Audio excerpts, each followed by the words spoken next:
ଜୟ ନା ସାଙ୍ଗମାନେ, ଆଜି 80ତମ ସ୍ୱାଧୀନତା ଦିବସରେ ଆପଣମାନଙ୍କୁ ହାର୍ଦ୍ଦିକ ଶୁଭେଚ୍ଛା ଓ ଶୁଭକାମନା।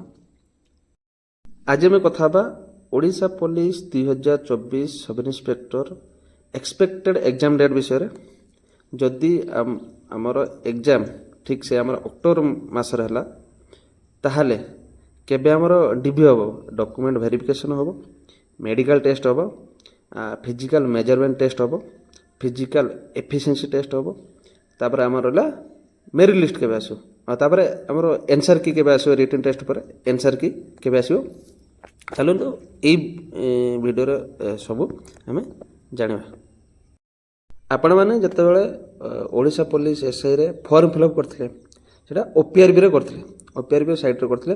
ସବୁ ଡାଟା ଆପଣଙ୍କୁ OPRBକୁ ଦେଇଥିଲେ, କିନ୍ତୁ ଏଇଥର OPRBରେ ଯେତେବେଳେ ଟ୍ରାନ୍ସପାରେନ୍ସି ଦେଖା ନଗଲା, ତାହେଲେ ଆମର ନୂଆ ବୋର୍ଡ଼ ଗୋଟେ ଏକ୍ଜାମ ବୋର୍ଡ଼ ଗୋଟେ ଏଷ୍ଟାବ୍ଲିଶ୍ କରାହେଲା, ସେଟା ହେଲା OUSSC।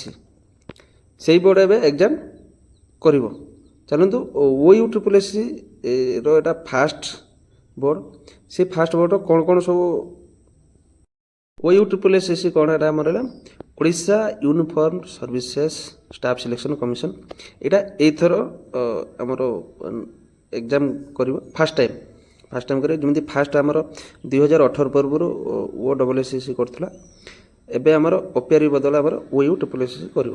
ଏଇଟା କ'ଣ, ଏଇଟା ନୂଆ ବୋର୍ଡ଼। କେବଳ ଆମର SI ଏକ୍ଜାମ କରିବନି, ତା ଭିତରେ ଆମର କମ୍ୟୁନିକେସନ୍ କନଷ୍ଟେବଳ, ଆମର ସିଭିଲ୍ କନଷ୍ଟେବଳ, ଯାହା ବି ସବୁ ଏକ୍ଜାମ ରହିଲା, ଆମର ସିପାହୀ ବି ହେଉ କି OSF ଯାହା ବି ରହିଲା, ୟୁନିଫର୍ମ ଯେତିକି ସର୍ଭିସେସ୍ ରହିଲା, ସେଇଟା ସବୁ ଏକ୍ଜାମ ଆମର OUSSC କରିବ। ଏଇଟା ଫାଷ୍ଟ ଟାଇମ୍ କରିବ। ଏଇଟା ଆପଣମାନେ ତ ଜାଣିସାରିଥିବେ, ଆମର ଓଡ଼ିଶା ପୋଲିସର ଯେଉଁ କେବଳ SI କଥା କହୁଛି, SIର ଯଦି ଏକ୍ଜାମ କଥା କହୁଛି, SI ଏକ୍ଜାମ ତ ପାଖାପାଖି ହେଇଯିବ ଅକ୍ଟୋବର ମାସର।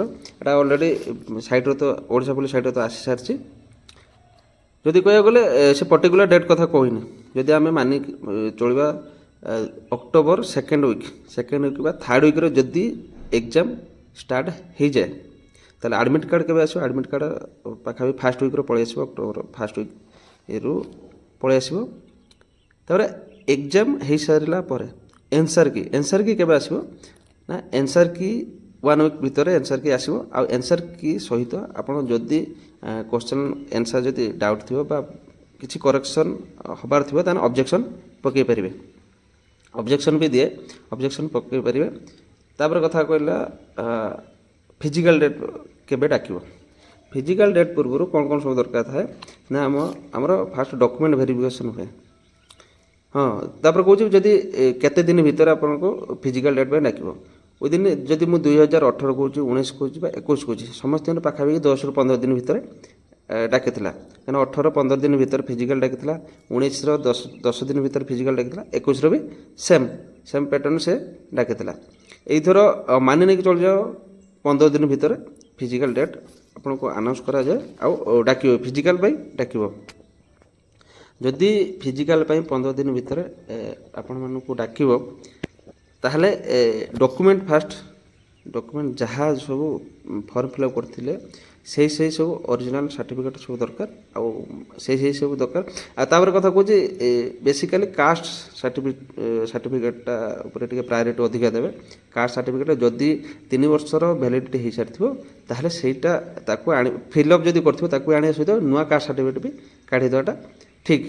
କାହିଁକିନା ଡକୁମେଣ୍ଟ ଭେରିଫିକେସନ୍ର ଫାଷ୍ଟ ପ୍ରାୟୋରିଟି ଦିଆଯାଏ, କାଷ୍ଟକୁ ବି ଦିଆଯାଏ। ଆଉ ଯେଉଁ ସବୁ ଡକୁମେଣ୍ଟ ହିଁ ଦିଆଯାଏ, କାହିଁକିନା କାଷ୍ଟର ଭ୍ୟାଲିଡ଼ିଟି 3 ବର୍ଷ ଥାଏ। ତାପରେ କଥା କହୁଛି, ଡକୁମେଣ୍ଟ ଗଲା ପରେ ତାପରେ ମେଡ଼ିକାଲର ସେମିତି ନର୍ମାଲ ଟେଷ୍ଟ ଆପଣଙ୍କର ହେଇଥାଏ। ତାପରେ ରହିଲା ମେଡ଼ିକାଲ ପରେ ଫିଜିକାଲ୍ ମେଜରମେଣ୍ଟ ଟେଷ୍ଟ। ଫିଜିକାଲର ଗୋଟେ ନୂଆ ଭିଡ଼ିଓ ବନେଇବା, ଫିଜିକାଲ୍ ଟେଷ୍ଟର କ'ଣ କ'ଣ ସବୁ ହୁଏ। ଫିଜିକାଲ୍ ମେଜରମେଣ୍ଟ ଟେଷ୍ଟ ହେବ। ଫିଜିକାଲ୍ ମେଜରମେଣ୍ଟ ଟେଷ୍ଟ ପରେ ଗୋଟେ ଦିନ ପାଖାପାଖି ଏଇଟା ଗ୍ୟାପ୍ ହେଇଯାଏ। ଯଦି ଅଧିକ ପିଲା ଥାଏ ତାହେଲେ 2 ଦିନ ପାଖାପାଖି ହେଇଯାଏ। ପାଖାପାଖି ଗୋଟେ ଦିନ ତ ଏଇଟା ନିହାତି ଆପଣଙ୍କର ଫିଜିକାଲ୍ ମେଜରମେଣ୍ଟ ଟେଷ୍ଟ, ଆଉ ରହିଲା ଡିଭି ଆଉ ମେଡ଼ିକାଲ ସବୁ ଗୋଟେ ଦିନ ଭିତରେ ହେଇଯାଏ। ନେକ୍ସଟ ଡେ ଆପଣଙ୍କୁ ଡାକିବ କ'ଣ, ଫିଜିକାଲ୍ ଏଫିସିଏନ୍ସି ଟେଷ୍ଟ ପାଇଁ।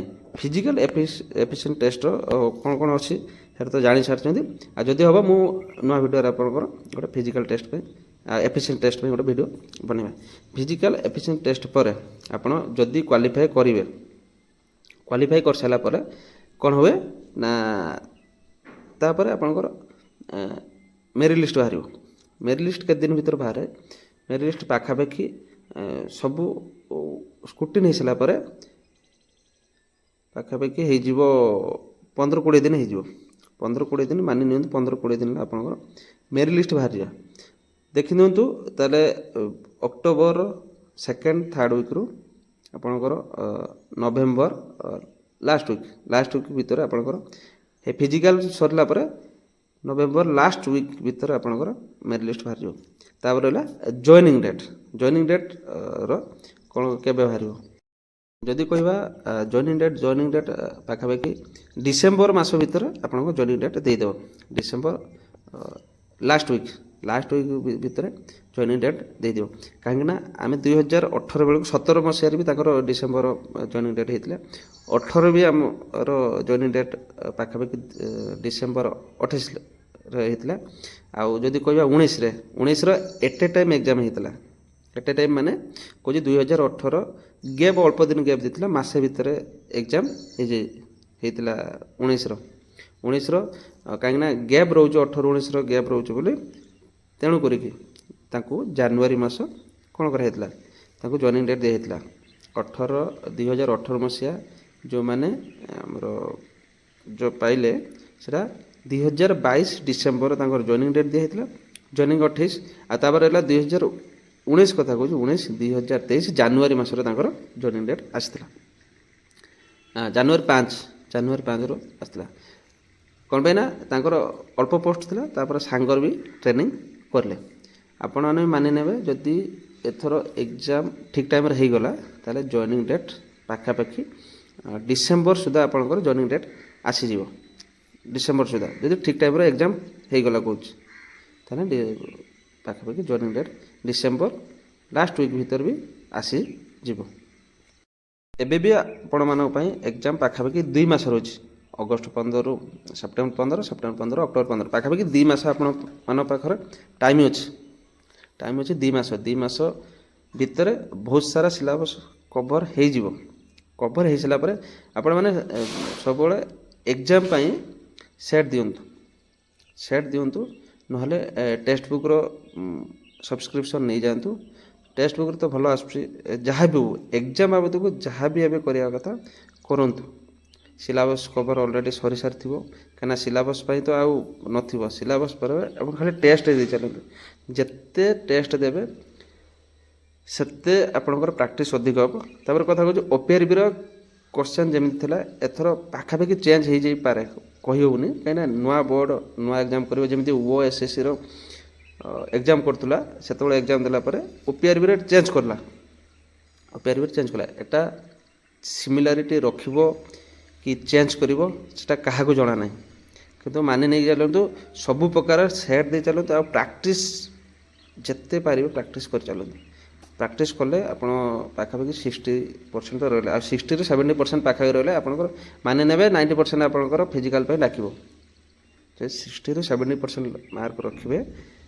मानि ने आपण को फिजिकल डाकिबे जदि किसी वीडियो डाउट रहिबो ताले मते कमेंट रे जणेबे मैं आंसर देवी आउ नुआ नुआ वीडियो जब कहे करेंगे एबे तो आमको फांका रहा जदि भी फांका रही ताले आपको निहाती वीडियो माध्यम जनइबे।